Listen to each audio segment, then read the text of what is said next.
यादें की बात की है तो मुझे याद आता है कि जब मैं इन्हीं की उम्र का था, FTI से पढ़कर आया था एज एन एक्टर, और एक फिल्म मिली थी हमको उमर, उसमें 11 लड़के और 11 लड़कियां थी और हमने उसमें 1 साल काम किया था। तो ये जिस दौर से गुजर रहे हैं और जिस उत्साह से गुजर रहे हैं उसको मैं महसूस कर सकता हूँ। और जो ड्रीम से हैं, आगे सोच रहे हैं, कुछ खुशी है, कुछ टेंशन है, कुछ एक्साइटमेंट है कि काम तो कर लिया, अभी होगा क्या, अभी इसके बाद ये मंदिर जाना शुरू करेंगे, जैसे कि हमने तो जो कर लिया था करना था, अभी भगवान तू बचा दे, कुछ कर सकता है। बिकॉज मुझे नॉर्मली बड़ी स्टार कास्ट में तो नहीं बुलाते, लेकिन न्यू स्टार कास्ट को तो जरूर बुला लेते हैं। उसकी वजह यही है कि मुझे न्यू एक्टर्स के साथ हमेशा प्रेम रहा है और मैं उनकी आंखों में जो उमंगे देखता हूँ, उनका जो उत्साह देखता हूँ, कि ये स्टार कितने भी बड़े हों जो आपके सामने हैं, वो कभी ना कभी तो ऐसे ही थे, कभी ना कभी तो उनकी पहली फिल्म थी।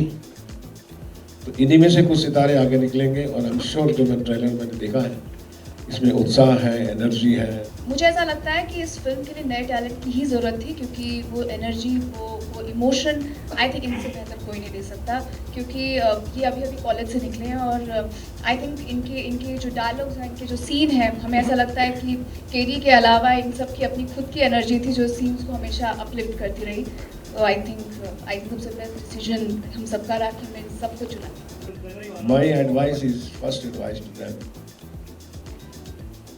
you are competing yourself. You are always a competition to your own work. You see that you have done better than yesterday or not. Don't look at Bombay Times and those magazines and get depressed.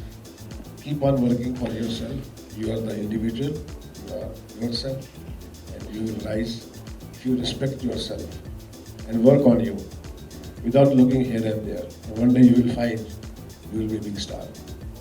मैं जानना चाहूँगा कि अमिताभ बच्चन जैसे बड़े star cast के साथ पहली film और दूसरी फिल्म नई न्यू स्टार कास्ट के साथ, तो ये जो ट्रांजिशन है, ये सोची समझी एक रणनीति का हिस्सा है या जस्ट एक जेस्ट में लिया हुआ निर्णय है कि हाँ, अगर फिल्म के हिसाब से आप जाएंगे, जिस स्क्रिप्ट को जो सूट करेगा वैसे जाएंगे? थोड़ा सा इस पर रोशनी डालें। आई थिंक आपने सवाल का खुद ही जवाब दिया कि स्क्रिप्ट सबसे ऊपर अगर कोई है तो वो स्क्रिप्ट है। स्क्रिप्ट में जो कैरेक्टर्स हैं, जो उसे सूट करते हैं, वही होने चाहिए और एज अ मेकर हम उसी में बिलीव करते हैं। और रही बात तफरी की, तो मैं तफरी के लिए कहना चाहूँगी, जो मैंने पहले भी कहा कि ये कॉलेज के मोमेंट्स को रिलीव करने वाली कहानी है और उसके लिए न्यू कमर्स और फ्रेश टैलेंट से बेहतर कोई और कास्टिंग नहीं हो सकती और वही हमने इस फिल्म में किया।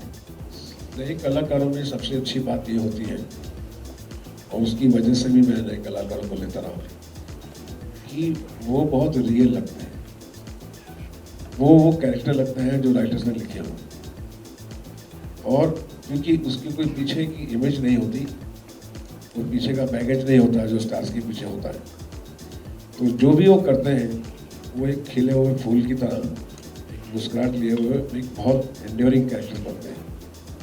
अगर कहानी अच्छी हो और स्क्रिप्ट अच्छा हो और म्यूजिक अच्छा हो तो यही कैरेक्टर जो है अपने में एक सितारा लेकर आते हैं। आजकल बहुत कम लोग ऐसे हैं जो हमारी तरह सोचते हैं।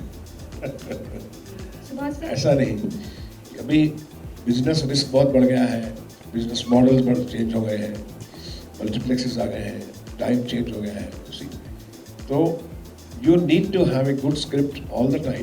बल्कि जितना न्यू कमर लेंगे उस स्क्रिप्ट की जिम्मेदारी ज़्यादा बढ़ जाती है। ये पहले भी था और अभी भी है, ये कुछ चेंज नहीं हुआ है। तो ये है कि अब जितना श्रेय होगा वो राइटर और डायरेक्टर को जाएगा और हिट हो गई तो फिर ये बाद में ये स्टार बन जाएंगे। आजकल बहुत कम लोग ऐसे हैं जो हमारी तरह सोचते हैं। ऐसा नहीं, अभी बिजनेस रिस्क बहुत बढ़ गया है, बिजनेस मॉडल्स बहुत चेंज हो गए हैं, मल्टीप्लेक्सेस आ गए हैं, टाइम चेंज हो गया है, तो you need to have a good script all the time. बल्कि जितना न्यू कमर लेंगे उस स्क्रिप्ट की जिम्मेदारी ज़्यादा बढ़ जाती है। ये पहले भी था और अभी भी है, ये कुछ चेंज नहीं हुआ है। तो ये है कि अब जितना श्रेय होगा वो राइटर और डायरेक्टर को जाएगा और हिट हो गई तो फिर ये बाद में ये स्टार बन जाएंगे।